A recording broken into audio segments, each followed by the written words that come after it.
Merci pour votre confiance et fidélité à la chaîne mère. Il est 13 heures à Bamako.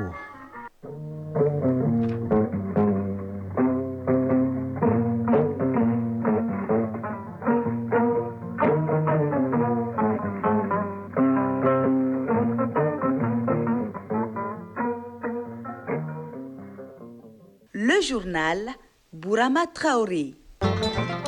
Mesdames et messieurs, bonjour et bienvenue dans la deuxième édition de Mali Actualité, les titres. Bamako balise le terrain pour une coopération judiciaire plus efficace dans l'espace AES. Les ministres en charge de la justice des trois pays s'engagent à mutualiser des ressources techniques et à partager les bonnes pratiques. Les conclusions de la toute première rencontre dans cette édition. Plus de 300 décideurs universitaires et acteurs du développement participent à la 25e édition du Forum de Bamako. Au milieu des échanges, l'Afrique au cœur des enjeux géopolitiques et géostratégiques. Au Burkina Faso, le ministre de la Défense dénonce des informations propagandistes dont le seul but est de créer la division au sein des communautés. Il réagit ainsi à un article publié par un média étranger sur un massacre commis par les volontaires pour la défense de la patrie. Le tabac tue chaque année environ 8 millions de personnes dans le monde. Une révélation de l'Organisation mondiale de la santé. En cette journée sans tabac, elle lance une nouvelle campagne et appelle le gouvernement à prendre des mesures. Stade malien Djoliba AC, c'est l'affiche de la finale de la Coupe du Mali qui se joue cet après-midi au stade du 26 mars. D'une finale à une autre, celle de la Ligue des champions d'Europe de football oppose ce soir les Paris Saint-Germain à l'Inter Milan. Le rendez-vous culturel de ce samedi lève le voile sur les mécanismes de la renaissance culturelle. Pour en parler, nous sommes allés à la rencontre de certains acteurs culturels. C'est le dossier de cette édition et c'est tout pour les titres. Le terrain est désormais balisé pour une coopération judiciaire plus efficace entre les pays de l'AES. Les ministres en charge de la justice du Mali, du Burkina Faso et du Niger ont bouclé hier à Bamako leur toute première rencontre sanctionnée par un communiqué final dans lequel ils s'engagent à mutualiser des ressources techniques pour renforcer l'efficacité des systèmes juridiques et judiciaires dans l'espace. Les gardes-sceaux conviennent également de la création d'un cadre d'échange périodique pour partager les bonnes pratiques. Sur les conclusions de la rencontre, je vous propose d'écouter le ministre Mamoudou Kassogué au micro de Mamadou Fani. Les ministres ont approuvé la proposition de modification de l'article 4 du traité instituant la Confédération pour y intégrer le domaine de la justice et du droit parmi les compétences déléguées et la création d'un cadre de concertation permanent entre les ministres de la justice de la Confédération en vue d'échanger sur les sujets d'intérêt commun. Constatant l'emprise négative des puissances impérialistes sur l'organisation et le fonctionnement de certaines instances juridictionnelles régionales et internationales, les ministres ont approuvé la nécessité de mettre en place des instances juridictionnelles et arbitrales confédérales chargées de connaître du contentieux de l'interprétation et de l'application du traité, des actes dérivés, du contentieux des actes de la Confédération, du droit des affaires, de l'arbitrage et de la médiation d'une part, de connaître des infractions de crimes contre l'humanité, des crimes de guerre, des crimes de génocide et crimes d'agression, de terrorisme et de financement du terrorisme, de blanchiment des capitaux et de violations graves des droits de l'homme et de toutes autres infractions graves et assimilées d'autre part. Les ministres ont approuvé les recommandations relatives à l'harmonisation des statuts et textes régissant les professions libérales du secteur de la justice en soutenant la mise en place d'un comité d'experts chargé de rédiger des textes communs en étroite collaboration avec les acteurs concernés. En matière de coopération judiciaire, les ministres ont approuvé la conclusion d'accords tripartites renforçant l'entraide judiciaire, l'extradition et le transformement des personnes privées de liberté, ainsi que l'harmonisation des législations pénales, notamment sur le terrorisme et la criminalité transnationale organisée. Les ministres ont approuvé la construction d'une prison de haute sécurité liée à la future Cour pénale sahélienne et des droits de l'homme, ainsi que l'harmonisation des statuts du personnel pénitentiaire conformément aux règles internationales. C'était à l'instant le ministre Mahamoudou Kassogué sur les conclusions de la rencontre avec ses homologues de l'AES qui a pris fait hier à Bamako. Une autre rencontre qui referme ses portes est celle de la validation des plans nationaux de recrutement et de formation des agents de l'État. À l'initiative du ministère en charge de la fonction publique, la rencontre a formulé des recommandations pour une administration malienne plus efficace. C'est ce que nous raconte Mohamed Sangaré. Les acteurs des ressources humaines et experts se sont mobilisés durant ces 3 journées pour analyser des documents majeurs de planification en gestion des ressources humaines, le plan de recrutement et le plan de perfectionnement des agents de l'État sur 5 ans. À l'issue des séances en groupe, plusieurs recommandations ont émergé pour instaurer une administration publique saine, performante et résiliente. Maïga Nenesatrou Keita, rapporteuse. Il s'agit d'allouer les ressources financières nécessaires à la mise en œuvre des 2 plans, ouvrir à temps les crédits destinés au recrutement pour permettre l'organisation des concours au cours de l'année concernée. Il s'agit de relire les cadres organiques, de poursuivre le recrutement des contractuels de l'État en fonction des besoins exprimés, de créer une ligne budgétaire au niveau de chaque DRH sectoriel pour faciliter la mise en œuvre du plan de formation et de perfectionnement. Il s'agit de mettre en place et d'opérationnaliser des organes pour la mise en œuvre des 2 plans. Fassoum Koulibaly, ministre du Travail, de la fonction publique et du dialogue social. À la fin de cet atelier, il s'agit de mettre en œuvre les conclusions donc, de rapports d'études et de 2 rapports. Et la difficulté que nous avons souvent, c'est que nous faisons des bons documents de planification, mais la mise en œuvre, souvent, reste à désirer. Cette initiative permettra non seulement de mieux gérer les congés de formation, mais aussi de structurer un plan de recrutement cohérent avec des objectifs fixés par les autorités. Une étape cruciale pour renforcer l'efficacité et le professionnalisme de nos agents publics. Oui, des agents publics qui participent également à la 25e édition du Forum de Bamako, ouverte jeudi à Bamako. Un rendez-vous annuel dédié à la promotion de la paix, à la culture et au progrès du continent. L'édition 2025 porte sur le thème « L'Afrique au cœur des enjeux géopolitiques et géostratégiques ». Plus de 300 décideurs universitaires et acteurs du développement y participent, nous dit Serou Traoré. Espace d'échange et de réflexion pour le Mali, l'Afrique et le reste du monde. Le Forum de Bamako s'impose comme un véritable haut lieu de réflexion sur l'évolution du continent. À cette 25e édition, soit un quart de siècle, la plateforme continue de repenser l'avenir du continent avec un accent particulier sur les enjeux géopolitiques et géostratégiques de l'Afrique. Abdoulaye Koulibaly, président fondateur du Forum de Bamako. Notre seul souci est d'être utile pour notre pays, le Mali, notre continent, l'Afrique. En somme, le devoir pour nous intellectuels est d'accomplir notre part de responsabilité dans la construction de nos États, pour le meilleur de nos populations. Cette 25e session du Forum de Bamako est une étape cruciale dans la vie de notre fondation avec comme thème évocateur l'Afrique au cœur des enjeux géopolitiques et géostratégiques, défis, enjeux, opportunités et perspectives. L'édition anniversaire du Forum de Bamako 2025 s'articule autour de 9 axes comme la gouvernance institutionnelle, l'intégration régionale, la décolonisation, la souveraineté économique, la transformation numérique, l'intelligence artificielle et les changements climatiques. Professeur Alun Sall, directeur de l'Institut des futurs africains. Il y a 25 ans et 150 jours pour être précis, le 21e siècle naissait. Il y a 25 ans, le Forum de Bamako était porté sur les fonds baptismaux.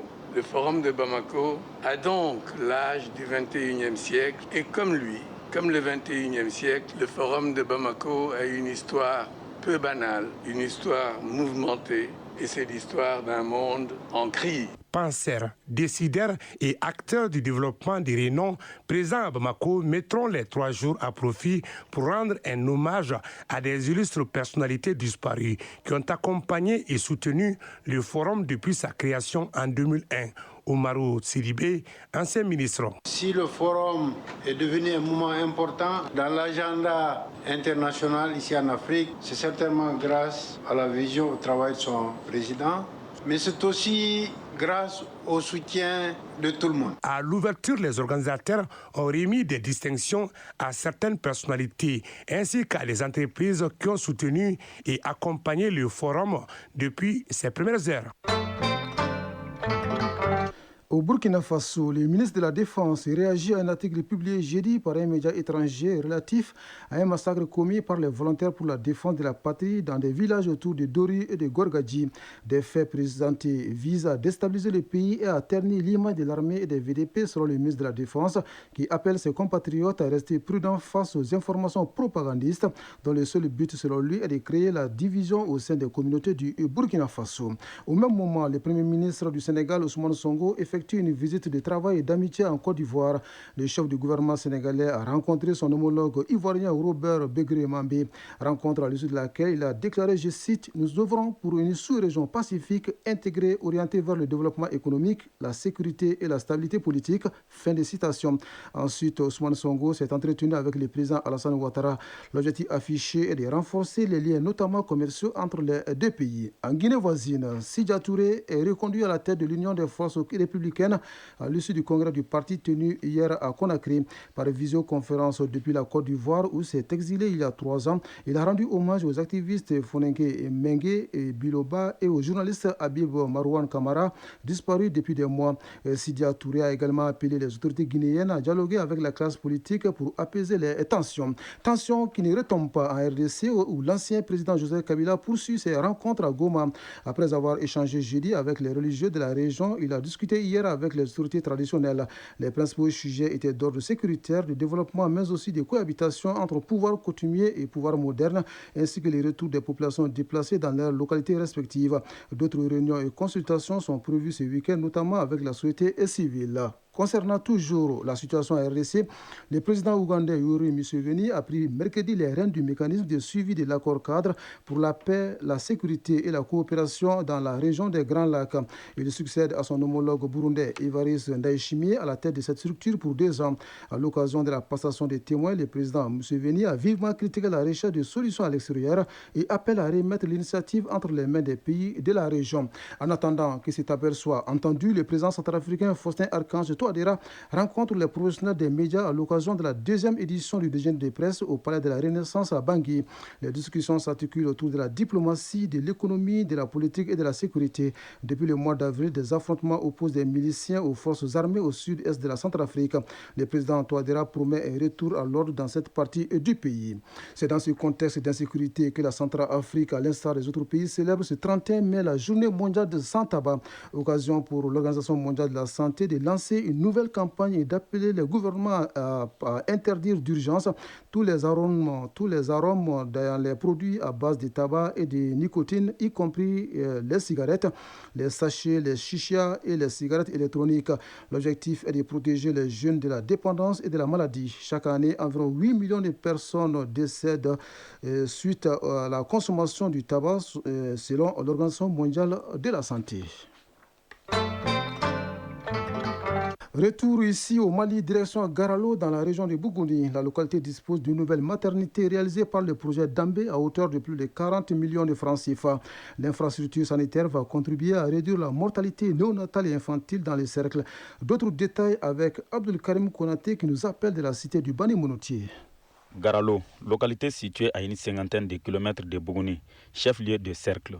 Garalo compte une population majoritairement composée de femmes et estimée à environ 150 000 habitants, ce qui explique l'accroissement rapide de cette population et crée le besoin récurrent en infrastructures sanitaires. La mise en œuvre du projet Damé a permis de construire et équiper avec des matériels de dernière génération une maternité, et cela au grand bonheur des mères et enfants du dit cercle. Dr Mariam Diankoumba, coordinatrice terrain du projet Damé pour la région de Sikasso. Nous avons fait des évaluations d'abord pour nos zones de couverture et à travers ces évaluations, on s'est rendu compte que sur les 10 aires de santé que le projet couvre, y compris le CCRF, il y a 2 aires de santé qui ont vraiment besoin d'une nouvelle maternité. Issoufou Kanté, maire de la commune rurale de Garalo.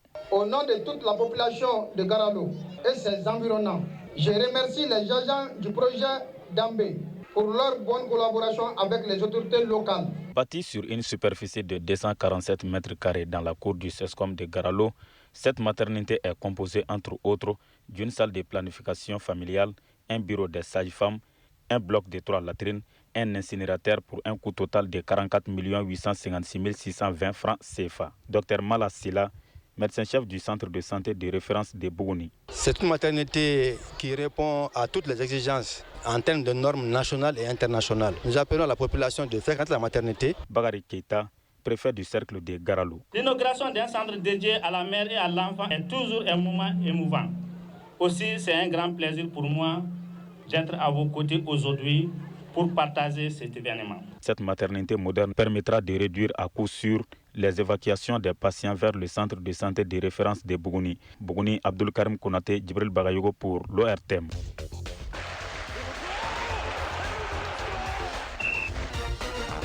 Paris Saint-Germain, Inter Milan, c'est l'affiche de la finale de la Ligue des champions d'Europe de football qui se joue ce soir à Munich, en Allemagne.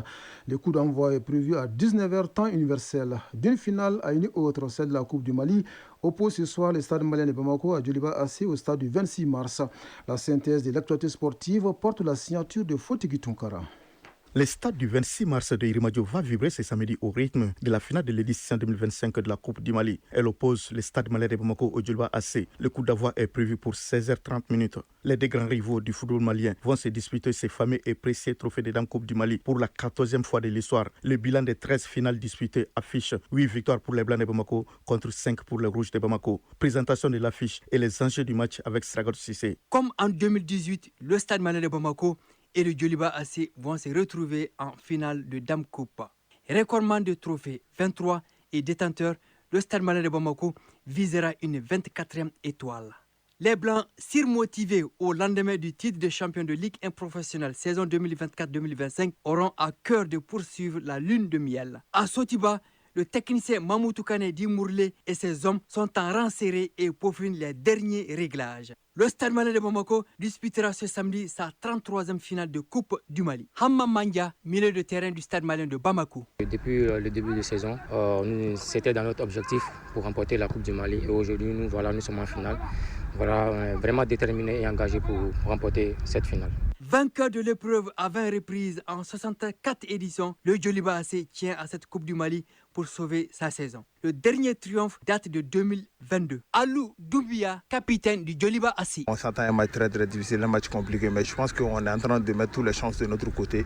On travaille avec sérénité, avec confiance et on va aborder la finale, Inch'Allah, avec le plein de confiance. Les Rouges du duo d'entraîneurs Dédé Tamboura, Abdou Traoré, nommés après le limogeage de Demba Mamadou Traoré, joueront leur 34e finale. À Eremakono, l'on garde espoir de terminer cette campagne sur une note positive. En prélude à cette fête populaire du ballon rond au Mali, la Fédération malienne de football et ses partenaires ont procédé ce vendredi à la traditionnelle remise des équipements aux finalistes. C'était au cours d'une cérémonie au siège de la FEMA Foot à Amdalaï ACI. D'une finale à une autre, Ligue des champions d'Europe de football, la compétition connaîtra son épilogue ce soir au stade Allianz Arena de Munich en Allemagne. La finale mettra aux prises le PSG et l'Inter Milan. Le coup d'envoi sera donné à 19h temps universel. Cette finale se présente comme une retrouvaille puisque les deux équipes se sont déjà rencontrées 5 fois depuis 2014. Leur dernière confrontation qui remonte au 1er août 2023 a été remportée par l'Inter Milan. Le club italien compte à son actif 3 trophées de Ligue des champions dans sa vitrine alors que le PSG est à la recherche des premiers titres dans cette compétition.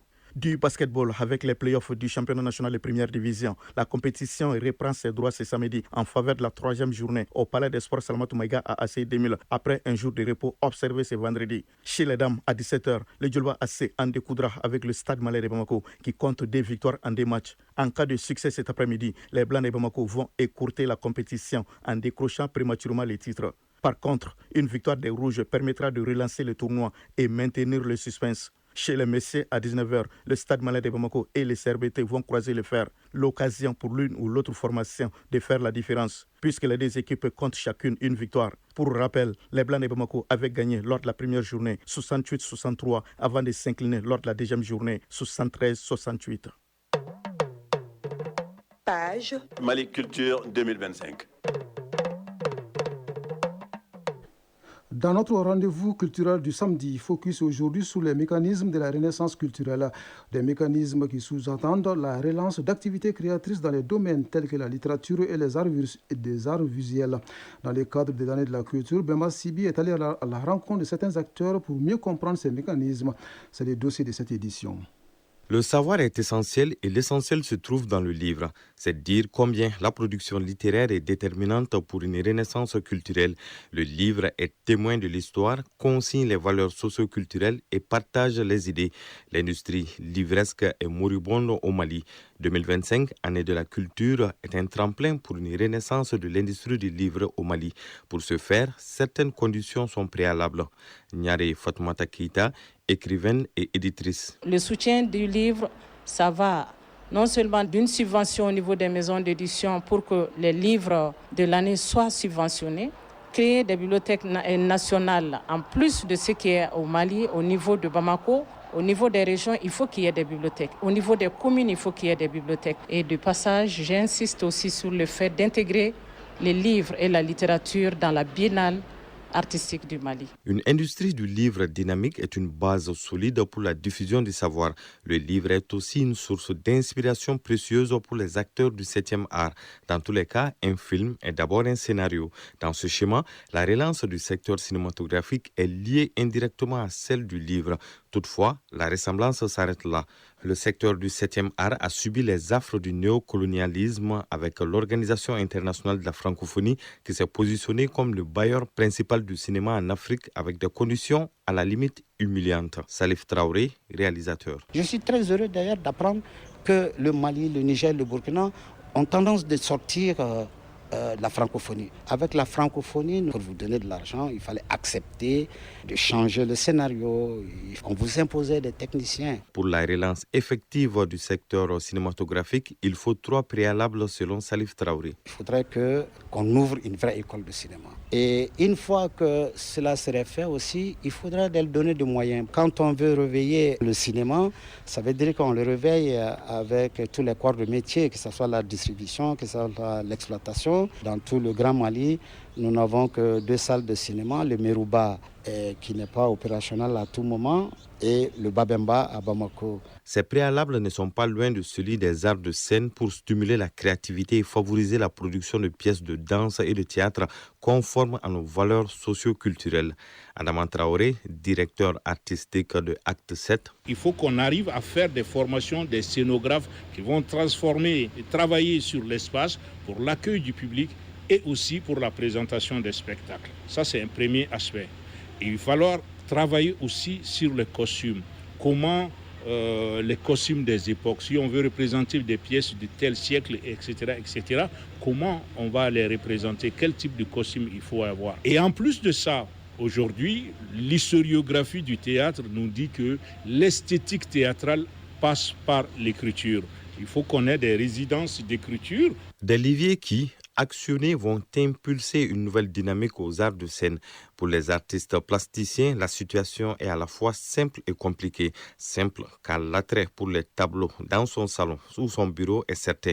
La complication réside dans le fait qu'il faut une prise de conscience de la valeur des créations locales pour les valoriser. Massira Touré, artiste plasticienne. Nous avons plein d'artistes plasticiens, que ce soit ceux de l'ancienne génération ou ceux de la nouvelle génération. Nous avons beaucoup d'artistes qui sont très inspirés, qui sont vraiment aujourd'hui en train de créer des mouvements inattendus. Il y a une certaine ébullition de l'art visuel depuis ces dernières années et ces artistes créent. Mais malheureusement, ils ont beaucoup de mal à écouler les réalisations qu'ils font. Des pistes de solutions évoquées pour impulser une réelle renaissance culturelle, car 2025, année de la culture, au-delà de l'annonce, est une invite des Maliens à s'approprier les valeurs culturelles pour se ressourcer et contribuer à l'avènement du Mali Kouroua à travers le Mali Kouroua.